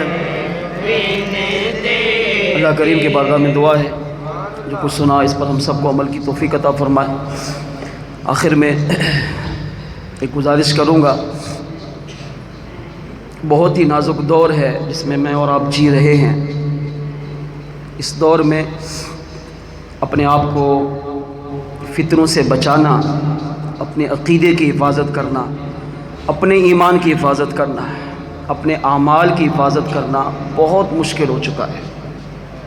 اگر آپ کو یقین نہیں آتا نا تو کر کے دکھا دیں، 40 دن 5 نمازیں مسجد کی پہلی صف میں پڑھ کے دکھائیں۔ اگر آپ کہتے ہیں نا دین پر عمل کرنا بہت آسان ہے، کر کے دکھا دیں۔ یہ تو صوفیہ نے لکھا ہے کہ 40 دن 5 نمازیں مسجد کی پہلی صف میں پڑھے تو اسے کہا جائے گا ہاں یہ دین کی طرف مائل ہے، دین کی طرف آیا ہے۔ ایک دن کی 5 نمازیں مسجد کی پہلی صف میں مشکل ہو گیا ہے۔ کیوں؟ دین سے دوری، عقیدے کی حفاظت بہت مشکل ہو گئی ہے۔ صحیح عرض کر رہا ہوں، اس وقت اہل سنت و جماعت کے اندر منافق، بدبخت، بدعقیدہ لوگ جو سنی تھے، عالم بھی اچھے ہیں، پیر بھی اچھے ہیں، مگر وہ مال کی لالچ میں گمراہ ہو چکے ہیں۔ اور آج لاکھوں مسلمان ان کے بیانات سنتے ہیں، ان کو اپنے اسٹیجوں پہ بلاتے ہیں، جبکہ وہ صحابہ کے بھی گستاخ ہیں، اہل بیت کے بھی گستاخ ہیں۔ ہمیں کیسے پہچان ہوگی؟ یہ عالم جو ہے یہ صحیح العقیدہ ہے اور یہ سنی ہے تو صحیح لیکن بدبخت ہے، لیبل سنی کا اندر سے بدعقیدہ ہے۔ کیسے پہچان کریں گے؟ نہیں کر سکتے۔ اور چاہنے والے ان کے اتنے بڑھ گئے ہیں کہ کسی کے سامنے بات کرو تو ماننے کے لیے تیاری نہیں، آپ غلط کہہ رہے، ہو ہی نہیں سکتا ایسا، اتنا بڑا عالم، اتنا بڑا خطیب، اتنا بڑا مفتی، اتنا بڑا شیخ الاسلام، وہ کیسے بدبخت کر سکتا ہے؟ بہت مشکل ہو گیا ہے اپنے عقیدے، اپنے اعمال کی حفاظت کرنا۔ اگر آپ چاہتے ہیں کہ میرے پورے بیان کا نچوڑ اور آج کی اعلی حضرت کے عرس کی سب سے بنیادی اور اہم بات، پورا بیان بھول جائیں، اس بات کو پلے باندھ لیں، اس پر عمل کریں، دنیا بھی سنورے گی، قبر و آخرت بھی سنورے گی۔ ہم نہیں پہچان کر سکتے، کیا کریں جی؟ حل کیا ہے؟ دعوت اسلامی کا دامن پکڑ لیں، امیر علیہ سنت کی غلامی میں آ جائیے۔ ان کا یہ وعدہ ہے جو میرا مرید ہوگا، آپ اگر کسی اور پیر کے مرید ہیں ان کے رہیں، لیکن ان سے بھی طالب ہو لیں، ان کی بھی برکت لیں، کیونکہ ان کا یہ اعلان ہے، میرا مرید، مجھ سے پیار کرنے والا، میری تعلیمات پہ عمل کرنے والا کبھی گمراہ نہیں ہوگا۔ 2 سال پہلے ان کا اعلان ہوا ہے، اور ولی اپنی زبان سے خود نہیں بولتا، رب کریم بلواتا ہے۔ آپ نے فرمایا مجھ سے پیار کرنے والا نہ اللہ کا بے ادب بنے گا، نہ صحابہ کا بنے گا، نہ اولیاء کا بنے گا، نہ شہداء کا بنے گا، نہ انبیاء کا بنے گا، نہ خود امام الانبیاء کا بنے گا۔ یہ آپ کا اتنا بڑا اعلان ہے، میں نہیں سمجھتا اس سے بڑا کوئی اعلان ہو۔ حالانکہ ولی ایسی بات کرتے نہیں، مگر کبھی کبھی زبان سے نکل جاتا ہے۔ اس دور میں اپنے عقیدے اور اپنے عمل کی حفاظت اگر چاہتے ہیں تو امیر اہل سنت اگر مرید نہیں ہے تو مرید بن جائیں، اگر مرید کسی اور کے ہیں تو ان کے طالب بن جائیں۔ انشاءاللہ عقیدہ بھی مضبوط ہوگا، عمل بھی مضبوط ہوگا۔ کیوں مضبوط ہوگا؟ کیونکہ امیر اہل سنت اللہ کی بارگاہ میں بھی مقبول ہیں، امام الانبیاء کی بارگاہ میں بھی مقبول ہیں، غوث اعظم جیلانی کی بارگاہ میں بھی مقبول ہیں، اعلیٰ حضرت کی بارگاہ میں بھی مقبول ہیں۔ اس پر میرے پاس ہزاروں دلائل ہیں باقاعدہ، خالی خواب کسی کہانیاں نہیں، حقیقت عرض کر رہا ہوں، بہت ختم ہو گیا ہے۔ ان کا دامن پکڑ لیجیے۔ گزشتہ دنوں محرم کے مہینے میں امیر سنت کا پوتا غالباً پیدا ہوا، بیٹے کا بیٹا، تو آپ نے اس کا نام محمد حسن معاویہ رکھا۔ ٹھیک ہے۔ اب جتنے اہل سنت میں علماء یا جھوٹے پیر جو اپنے آپ کو سنی کہتے ہیں اور عالم بھی سنی کہتے ہیں، سنیوں کی محفلیں میں آتے ہیں، سنی کے اسٹیج پر بیان کرتے ہیں، ان کے اندر کا جو بغض تھا، جو صحابہ کی نفرت تھی، امیر معاویہ رضی اللہ تعالیٰ عنہ کی نفرت تھی، وہ ظاہر ہوئی۔ اور انہوں نے باقاعدہ بیانات میں، کسی نے ویڈیو دیکھنا ہو تو مجھ سے دیکھ سکتا ہے، ایسے خالی ہوا میں فائر نہیں مار رہا ہوں، حقیقت درج کر رہا ہوں۔ انہوں نے جلسوں میں جا کر، اہل سنت کے جلسوں میں جا کر امیر سنت کی ذات پہ طنز کیا اور سیدنا امیر معاویہ رضی اللہ تعالیٰ عنہ کو معاذ اللہ گالیاں دی۔ اب یہ تفصیل ہے کہ پھر معاویہ کا معنی کیا ہے، تو میں جاؤں گا تو پھر ایک بھی بچ جائے گا، اتنی تفصیل ہے اس میں۔ امیر سنت کا دامن پکڑیں گے تو گمراہ نہیں ہوں گے۔ کیوں نہیں ہوں گے؟ کیونکہ انہوں نے اعلیٰ حضرت کا دامن پکڑا ہوا ہے۔ اعلیٰ حضرت نے غوث اعظم کا دامن پکڑا ہوا ہے، غوث اعظم نے مولا مشکل کشا کا دامن پکڑا ہوا ہے، اور مولا مشکل کشا نے امام الانبیاء کے قدم پکڑے ہوئے ہیں۔ ان سے تعلق جڑ گئے تو سمجھو ڈائریکٹ امام الانبیاء سے تعلق جڑا، اور حضور سے تعلق جڑا، گمراہ نہیں ہو سکتے۔ اتنے بچانے والے ہوں، وہ گمراہی کا سوال ہی پیدا نہیں ہوتا۔ اسی بات پر، کیونکہ یہ نیا فتنہ ایک پیدا ہوا ہے کہ امیر معاویہ رضی اللہ عنہ کے خلاف سنی علماء بدبخت اور سنی پیر بدبخت بکواس کرتے ہیں، ان کو برا بلا کہتے ہیں۔ اسی پر امام الانبیاء صلی اللہ علیہ وسلم کی بشارت اور امیر سنت کی بات عرض کرتا ہوں، دل سے سنیے گا۔ پنجاب کے ایک عاشق رسول ہیں، میں نام نہیں لوں گا کہ اجازت نہیں ہے نام لینے کی۔ امیر اہل سنت حضور کی بارگاہ میں کتنے مقبول ہیں، اس بات کو اس روایت سے سمجھیں۔ پنجاب میں ایک پیر ہیں جو سنی ہیں، اپنے آپ کو سنی کہتے ہیں، عاشق رسول بھی کہتے ہیں، اہل سنت کے اسٹیجوں پر آتے بھی ہیں، خطابات بھی کرتے ہیں، ٹھیک ٹھاک کام کر رہے ہیں۔ ان کے ایک خاص مرید کا بیان ہے اور حلفیہ بیان ہے، انہوں نے یہ بیان دیا، قسم اٹھائی، ریکارڈ کیا اور ہمارے پاس بھیجا۔ وہ کہتے ہیں کہ میں کئی سال تک فلاں پیر کا مرید رہا، مگر جب امیر اہل سنت نے اپنے پوتے کا نام محمد حسن معاویہ رکھا تو میرے پیر صاحب نے ایک اہل سنت کی محفل میں منبر رسول پر بیٹھ کر سیدنا معاویہ رضی اللہ تعالیٰ عنہ کو برا بلا کہا۔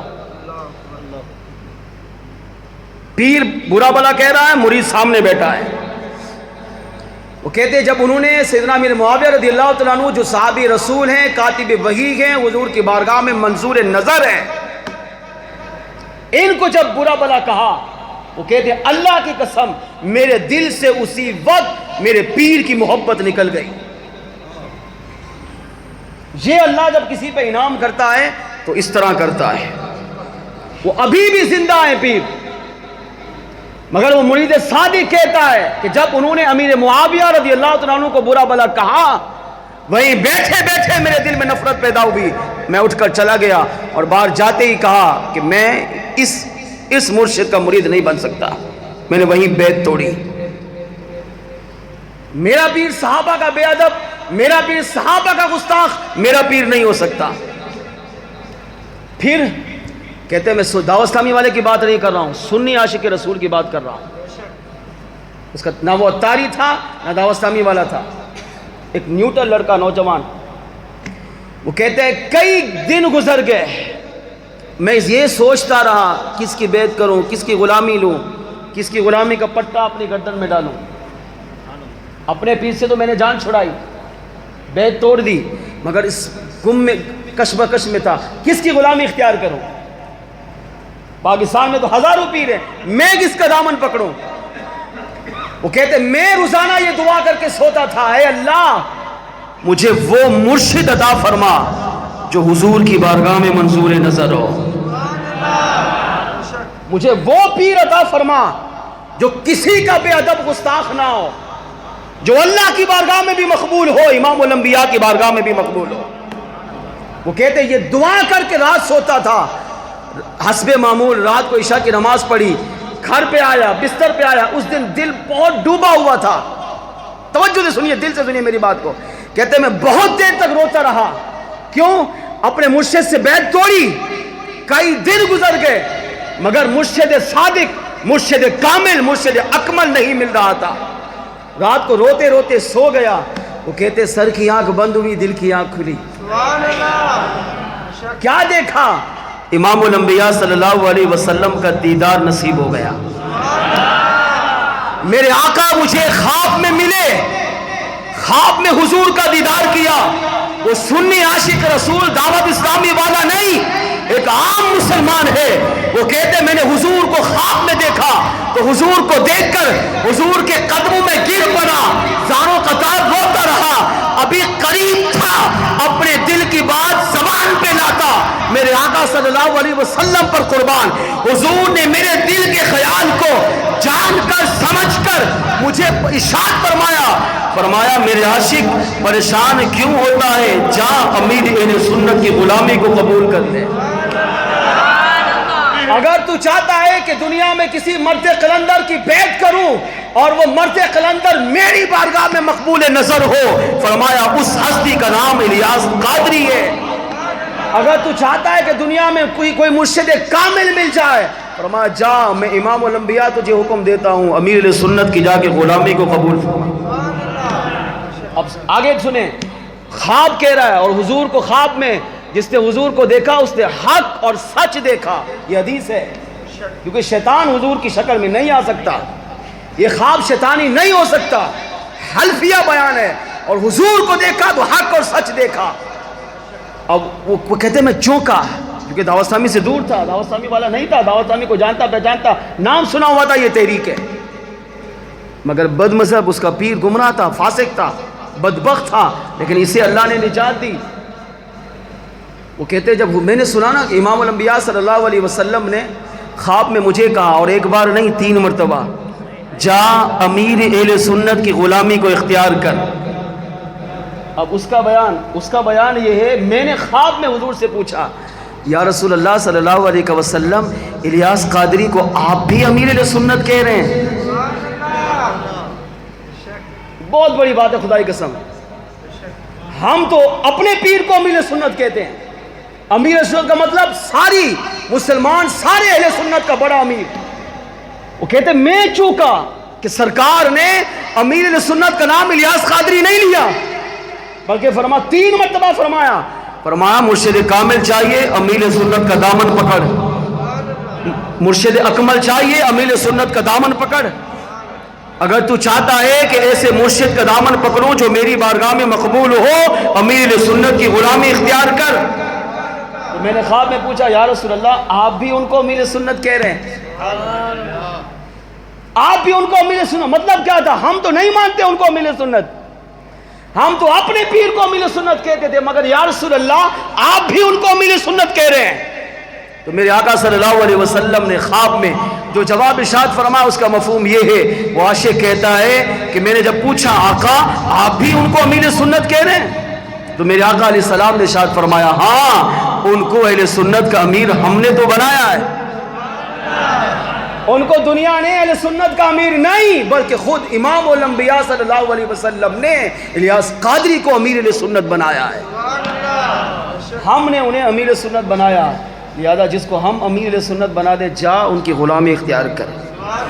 اس نے فوراً اگلے دن فوراً اپنی ویڈیو ریکارڈ کی، فتاوی اسلامی کے مرکز میں بھیجا، شورا کو بھیجا، پھر نگران شورا کو بھیجا، پھر وہاں سے ہوتے ہوتے خود امیر سنت کی غلامی میں آپ نے دیکھا.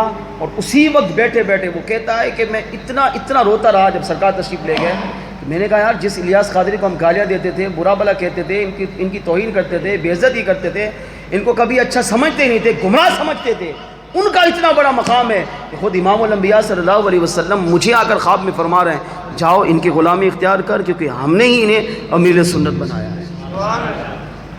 فوراً اس نے رابطہ کیا، کہا امیر سنت سے میری بات کروا کے فوراً میں ان کی بیعت لینا چاہتا ہوں.